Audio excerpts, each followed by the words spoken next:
Capítulo 7, Londres, março de 1943. Constance Carothers abriu o envelope marrom que encontrou sobre sua escrivaninha quando chegou ao trabalho e leu o conteúdo. A carta dizia que ela deveria comparecer a uma entrevista naquela tarde, na sala 505A do gabinete de guerra. Ao tirar seu casaco, ela imaginou se alguém a havia confundido com outra pessoa. Connie estava muito feliz no seu cargo de arquivista, uma, abre aspas, apanhadora, fecha aspas, como os arquivistas eram afetuosamente conhecidos no MI5, e não tinha interesse em trabalhar em outro lugar. Andando por entre a sala movimentada, ela bateu à porta do escritório da sua chefe. Entre. Lamento incomodá-la, senhorita Cavendish, mas recebi uma carta solicitando meu comparecimento a uma entrevista no gabinete de guerra hoje. A senhora sabe de algo a respeito? Não devemos questionar nossas ordens, esbravejou a senhorita Cavendish, levantando os olhos dos papéis e das inúmeras pastas que se empilhavam em suas mesas. Tenho certeza de que vão lhe explicar tudo na própria entrevista.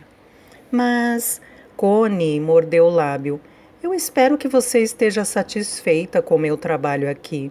Sim, senhora Carothers, estou satisfeita com seu trabalho. Sugiro que deixe suas perguntas para esta tarde.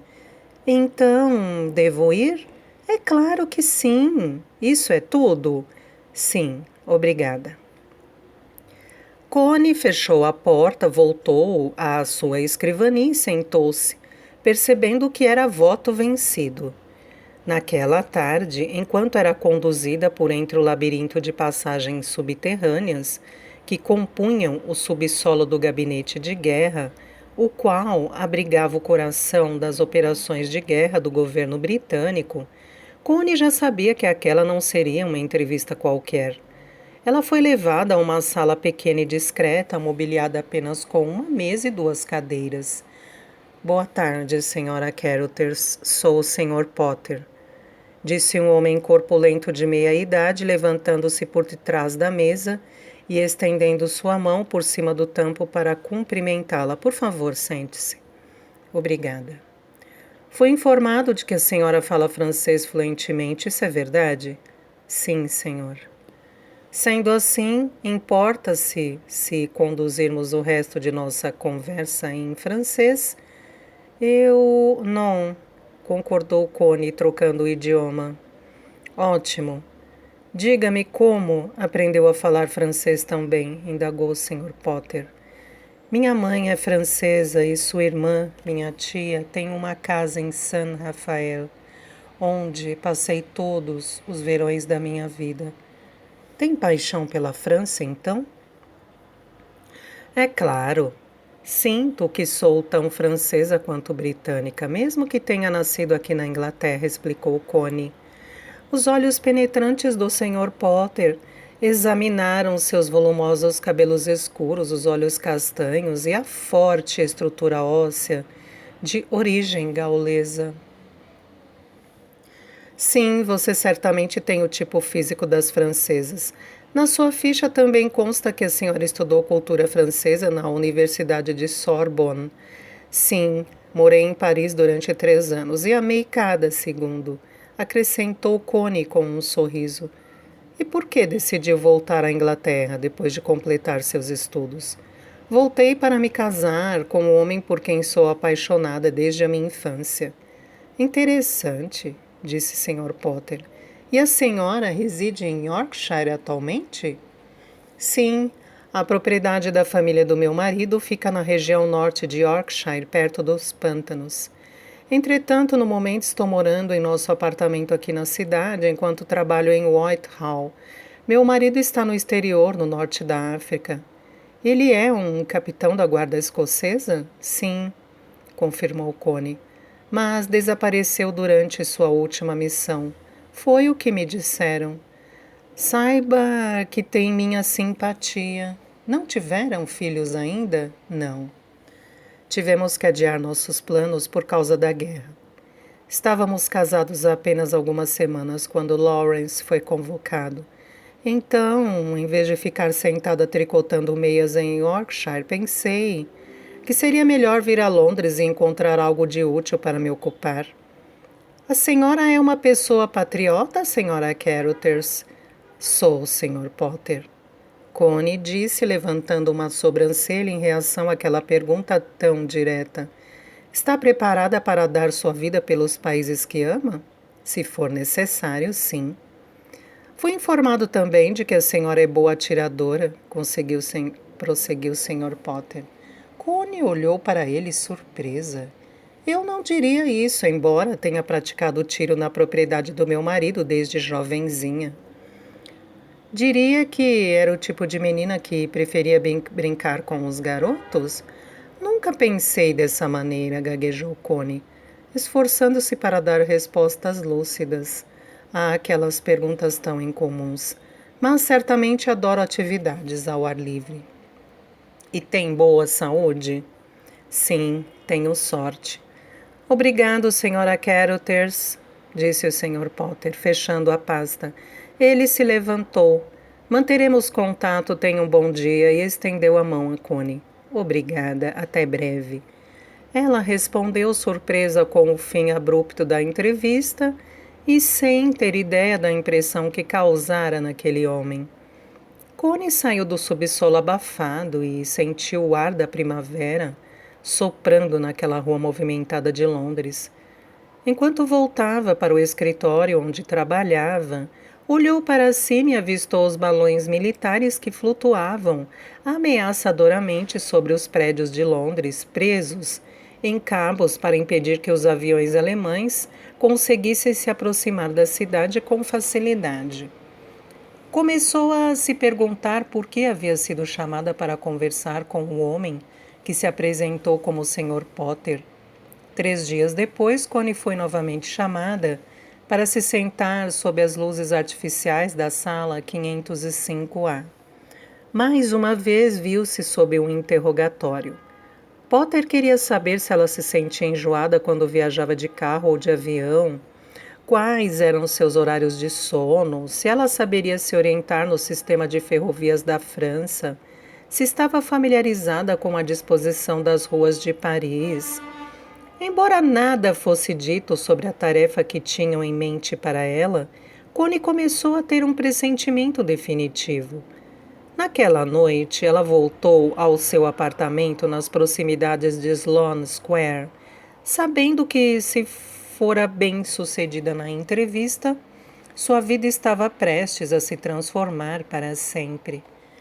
Bem, Sra. Caruthers, aqui estamos novamente. Por favor, sente-se. Connie percebeu que o Sr. Potter estava visivelmente mais à vontade com sua presença. Afinal, naquele dia, ele abrira um sorriso. Sra. Caruthers, tenho certeza de que agora a senhora já tem uma certa noção do porquê que está aqui. Sim, ela respondeu. Acredito que vocês estejam pensando que eu possa ser útil em algum tipo de missão na França. Correto. A senhora já ouviu algo a respeito da seção F e da executiva de operações especiais? Durante seu trabalho no MI5, ele perguntou. Alguns arquivos passaram pelas minhas mãos, sim, confirmou Connie, mas apenas para conhecer as garotas investigadas. Assim como investigamos a senhora nos últimos dias, mas nada que nos causasse preocupação emergiu dos arquivos, o Sr. Potter disse. Nós agora acreditamos que a senhora tem condições de se tornar membro do nosso grupo de agentes da SOE. Entretanto, Sra. Caruthers, até agora, tudo o que fizemos ficou baseado na confiança que nós, na Grã-Bretanha e na França, depositamos na senhora. É preciso considerar também a possibilidade real de que possa morrer no cumprimento do dever. O Sr. Potter disse com uma expressão séria. Como se sente em relação a isso?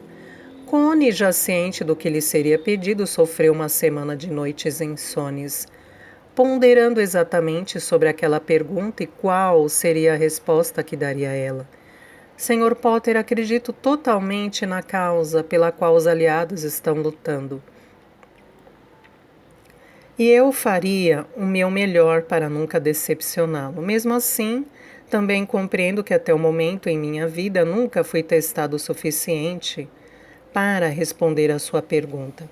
Tenho 25 anos e nenhuma experiência em questões como essas. Ainda tenho muito a aprender sobre mim mesmo e sobre a vida. Aprecio sua autoavaliação cuidadosa, Sra. Carothers, mas gostaria de garantir-lhe que sua inexperiência não é um problema. A maioria das mulheres que empregamos nesta função altamente sigilosa não tem mais experiência do que a senhora.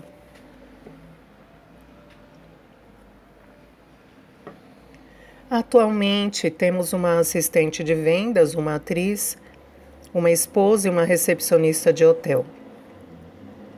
A boa notícia é que faremos o que for possível para ajudá-la com qualquer coisa que precise antes que tenha que partir. A senhora passará por um treinamento intensivo que irá prepará-la para lidar com as muitas situações perigosas que pode ter que enfrentar. E eu posso lhe garantir que ao final deste processo, tanto a senhora quanto as lideranças da SOE saberão se é capaz de executar as tarefas das quais será incumbida. Portanto, preciso perguntar-lhe outra vez: está preparada para assumir uma função que inclui a possibilidade de que venha a morrer? Connie olhou diretamente nos olhos do homem. Estou sim. Excelente. Então estamos acertados. Como está empregada no MI5, a senhora já assinou o termo oficial de assuntos secretos e não preciso continuar a incomodá-la. A senhora receberá notícias diretamente da seção F nos próximos dias. Meus parabéns, senhora Carothers. O Sr. Potter disse, levantando-se e dando a volta ao redor da mesa para cumprimentá-la. Tanto a Grã-Bretanha quanto a França são gratas por quaisquer sacrifícios que a senhora venha a fazer. Obrigada, Sr. Potter. Se importa se eu lhe perguntar? Nada de pergunta, Sra. Carothers. O que a senhora precisa saber lhe será revelado em breve. Não preciso dizer que nossas reuniões aqui e seu futuro devem permanecer em completo sigilo. Sim. Boa sorte, Sra. Carothers. O Sr. Potter disse, apertando sua mão mais uma vez e abrindo a porta para ela. Obrigada. Chegando ao escritório na manhã seguinte, Connie percebeu que a Sra. Cavendish, sua chefe, já havia sido informada sobre sua partida. Recebi notícias de que você vai sair em busca de novos ares. Ela disse com os olhos cansados, esforçando-se para formar algo que lembrava um sorriso, quando Connie entrou em seu escritório. Aqui está, disse a Sra. Cavendish, entregando-lhe um envelope.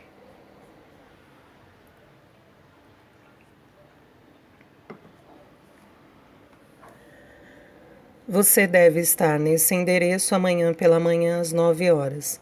Obrigada pelo trabalho que realizou aqui. É uma pena não tê-la mais conosco. É uma pena ter que partir. Tenho certeza de que você vai conseguir lidar com qualquer coisa que o futuro lhe traga, Sra. Carothers. Farei o meu melhor, Connie respondeu. É bom ouvir isso. Não me decepcione.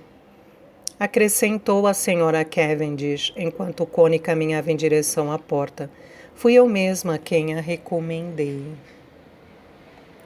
Às 9 horas da manhã seguinte, Connie se apresentou, como suas ordens a instruíam, a Orchard Court, perto da Baker Street.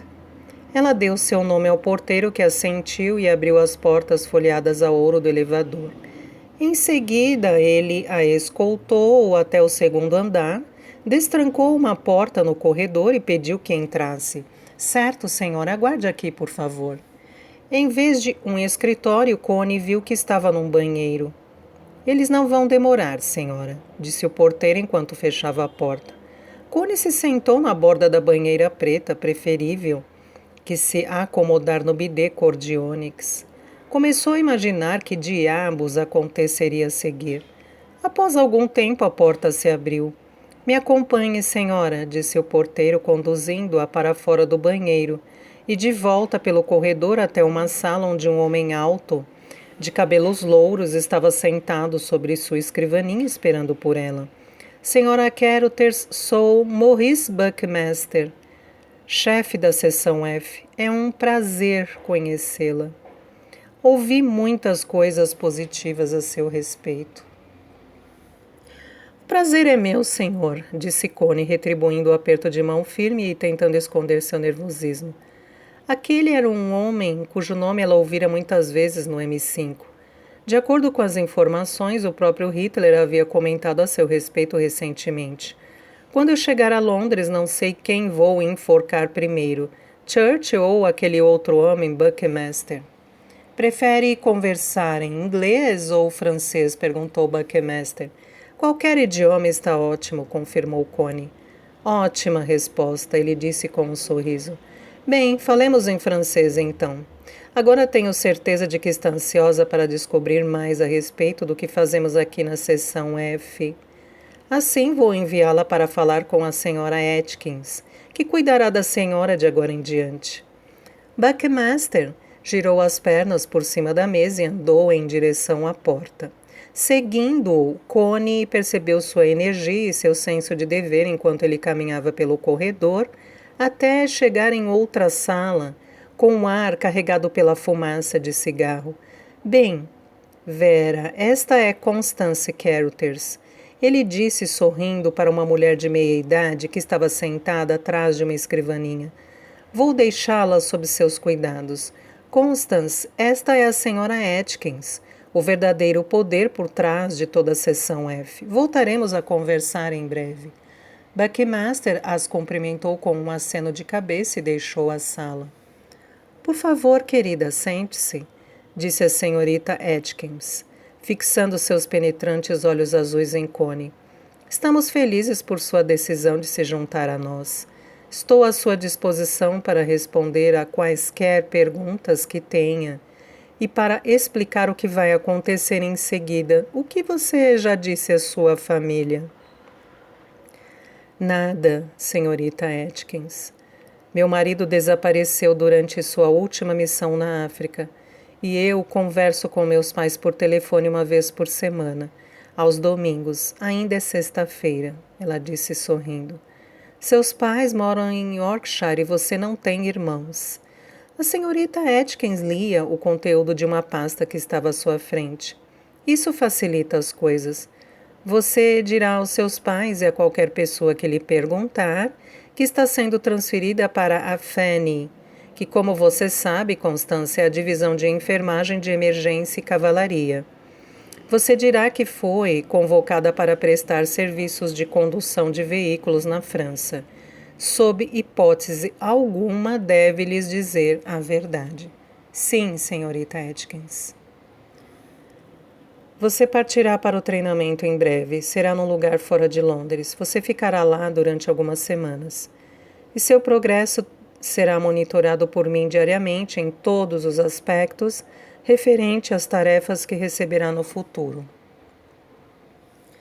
Em que consiste o programa de treinamento? Connie perguntou.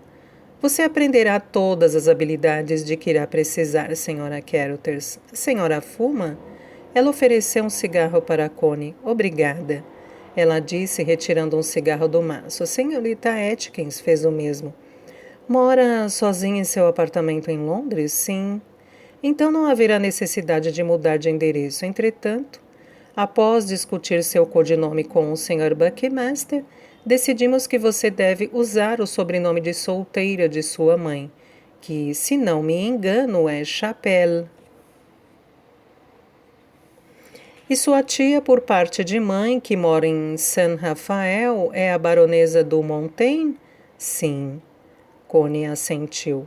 Então é assim que se apresentará na França, como sobrinha de sua tia baronesa.